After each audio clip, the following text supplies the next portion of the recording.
What is going on, YouTube? Welcome back to the channel, to another video. Today's video, I'm running through my belt setup, guys. My range belt, war belt, battle belt, whatever you guys want to call it. It's got the pouches for pistol, rifle, your IFAC, your dump pouch style stuff, pistol mounting solution stuff, all that jazz. I did make some changes on my belt that I'm really happy with, that have benefited me. It's kind of fundamentals and skills that I want to get better at. It's also just feels more comfortable on my body when I'm making reloads, and just things are placed more efficiently. So I'm excited to run through that today with you guys and show you why I'm running things, why I'm not running things. Let's get right into it. Cool, guys. I'm gonna do my best to recall all of these specific models and brand names. Bear with me if I say something wrong or get something wrong. Correct me in the comments below. I really don't care. Cool. But just to kind of start things off and go over the kind of the heart of this belt, it's the Core Essentials. I think it's the D2. I could be completely wrong. Just the Coyote one, and there's a couple of different buckle options. It is the ratcheting belt, so what's nice about this belt in particular is a ratcheting system. So it comes with the instructions out of the box to measure it to your waist size. And then from there, you make the necessary cut. And inside of this actual belt itself, it does have the core, which is a more stiff material. It's really super rigid and it keeps its shape really well. And it's actually pretty hard to cut through. I don't even remember what I cut this thing with. It was probably about a year ago at this point now. But it took me a couple tries, and I think I doled the hell out of my scissors and my knives that I was using trying to cut through this. But it's a super durable material. It does have that Velcro. Inner belt too has like a flexible, like vented area that goes at the front. This allows that ratcheting system to move really smoothly when you're making those little micro adjustments. It's really convenient because you're not stuck to a single size like most battle belts. This is a 1.75 inch width.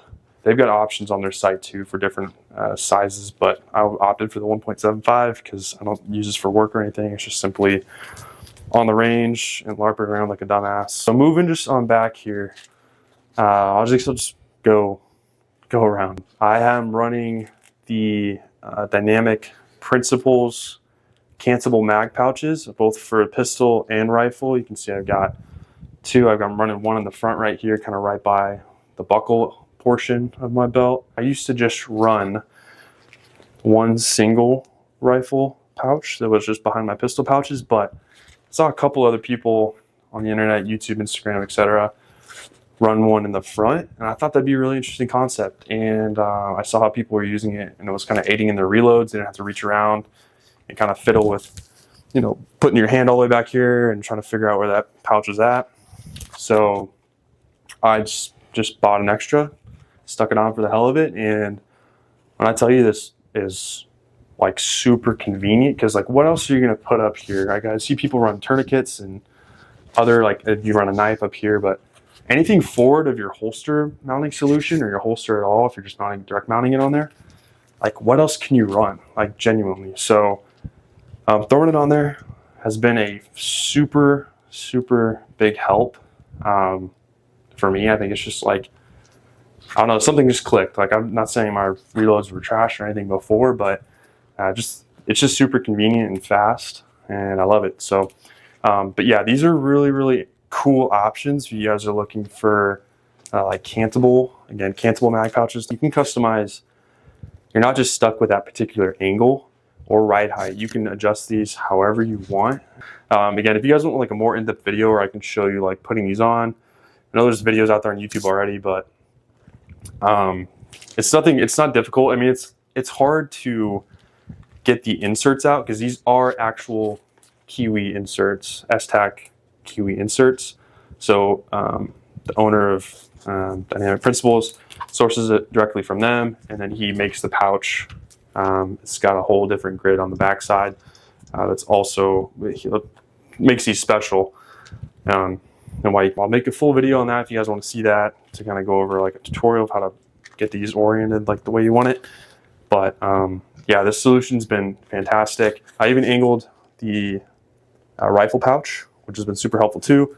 And again, you can do like the aggressive style, like fully horizontal basically on the front of your belt there too. So it's just really up to how crazy you want to do it. He's got a good guide on his website of which Guardian Warrior solution adapt to buy based on the belt size. But yeah, guys, that's the pouches I'm running. The dynamic principles with the Guardian Warrior solution adapt system that interfaces with the MOLLE. Before I made these changes on my belt, which is mostly the pouches and the actual holster adapter, I was running a Flatline Fiberco mini dump pouch, running it on the original S-Tac. I think it had the 2+1, which is the 2 pistol, 1 rifle mag pouch. I was running that directly beneath the rifle mag pouch since I had room on there, and it was just was using 1 wrap to just connect the mag pouch on my belt, and I just had enough room where I could kind of sneak that through, and it worked pretty seamlessly. I'm not able to do that on here because I got the ride height a little bit lower, just because it's easier for me to grab around and do this reload when it's not, super high up on my gear. Plus, if I run like my chest rig and other things, it's not really getting in the way of that. I just stuck with my just the pouch from Spiritus. This provides pretty much all the storage I need. The big pouch front. I've just got my gloves in there right now because I don't have a hook or anything for them. But and I think this is almost better than a dump pouch because it's got that flap on it, so it just makes sure things don't fall out. But to each their own. If you need a bigger dump pouch for bigger things, I say do it. But just on the real estate I've got on here, it just didn't really interface well. I still have it. It was a solid pouch, like no hate against the pouch at all. Again, just didn't have the real estate. I found in the future that I need it. I'll throw it on there somewhere, but it's off right now until further notice. Speaking of Flatline Fiberco, I am running their, man, I don't know the names of any of this stuff, man. I used to know, but not anymore. I guess they're IFAC. I think it's just their IFAC. It's the little sled thing, so you just pull the sucker out. I just packed, I bought med kit supplies off of North American Rescue, their website, packed it full. I've got gauze in there. I've got everything in there, man. And it's super cool because I can run shears in the back, and those are pretty easily accessible. Also got the little tourniquet dangler in the back right there too. It's super easy to just grab out if you need that. I got gauze, gloves, the whole 9 yards. If there is a need to pull my med stuff out, God forbid. Some empty real estate back here. I don't really know what's put right back there. It's kind of an awkward spot, especially I don't want to get in the way of like holster or anything like that too. And then last but not least, this is new to me as well, the True North Concepts MHA modular holster adapter with the Safariland QLS receiver on there. None of this stuff is really new or like game changing. Again, it's just my preference. The regular ALS, I know there's a version, it doesn't cant at all, and I was getting kind of sick and tired of my holster being so far forward. I felt like I was reaching really far forward. It just put me in an awkward angle to draw the actual gun out of the holster, especially kind of defeating retention. I just got, like a 63-54 for my Glock 19. It sucked. Like, it was way too far forward, and I'd reach down, and it just felt weird pulling it out. It was an awkward angle for me. I get that's not everybody's stories. If you run your holster, cattywampus like that, and it works for you, awesome. But for me, it's a no-go. So having the MHA has allowed me to run the holster at more of like a neutral angle, more up and down, maybe even slightly to the rear. So it's kind of shifted it, and it's allowed me to run it farther down on my leg. So it's not super close up to my hip, because again, my arms are longer. I don't have to bend my arm as much or put it in a weird angle where I can't get a consistent draw. I love it. I absolutely love it so far. It's worked phenomenally for me. I just have it looped through the MOLLE. Even bought the leg strap that they offer that attaches right to the MHA, so you don't have to worry about anything coming off. That's phenomenal too. I mean, just everything on that holster is really, really great. I've even got the core. It's like the little vent pack thing that they also sell for the MHA. That's the other thing that I really didn't like about the ALS. Edge of that plastic piece would just dig into my leg.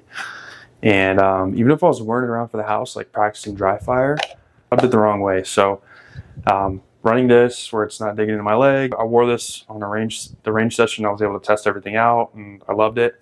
For like almost 3 hours and it felt like I wasn't wearing anything at all. I wish I would have just bought that out the gate, but it is kind of an expensive option. If you guys have the coin and you've kind of been looking at it hot minute, I'd say go for it. So I just bought this holster recently from RDR Gear for my full-size 5-inch Walther PDP. I haven't got the chance to run on the range, but just initially out of the box, the retention and the mods that they were able to make with the wrap, super clean. So really pleased with this option too. But again, these just interface so seamlessly with the QLS fork and receiver. And it, again, because it's how it's mounted on the actual MAJ, that receiver plate, it provides me to give that more neutral angle to both of my Firearms holster. I'm able to get a consistent draw practically every time. That's if I'm not missing the if I'm not missing the ALS button. I was able to get a nub mod for one of my Glock, but I'm probably going to end up getting one EDP too because it's just way too small. It's way too small. So the nub mod from OT Defense, all the difference. Just make sure you're buying the right model. Know what year your Safariland was manufactured, because I made that mistake too. And it just caused me a headache. And I was thinking, oh, maybe the one I bought that I haven't returned yet will work on my other holster that I just bought, and it doesn't, which sucks, but I'll just have to buy another one eventually. I'll sell it. That's practically it. Longer video than I thought it would take, but changing out all those pouches on the belt has made a huge difference for me personally. Just the ease of doing the reloads, just how things are placed on the actual belt themselves. Super pleased with it. So I'm going to try to get out on the range here in Arizona before it gets way too hot to be outside. I'm not looking forward to the coming months for summer, but you got to deal with it, and then we'll have some cooler weather here in 6 months. So no big deal. Hey guys, thanks for tuning in again to another video on the channel. If there's anything I missed or you'd like me to go make a more in-depth video, please let me know in the comments. I'd be happy to do that for you guys. That's going more into the pouches, or I don't know.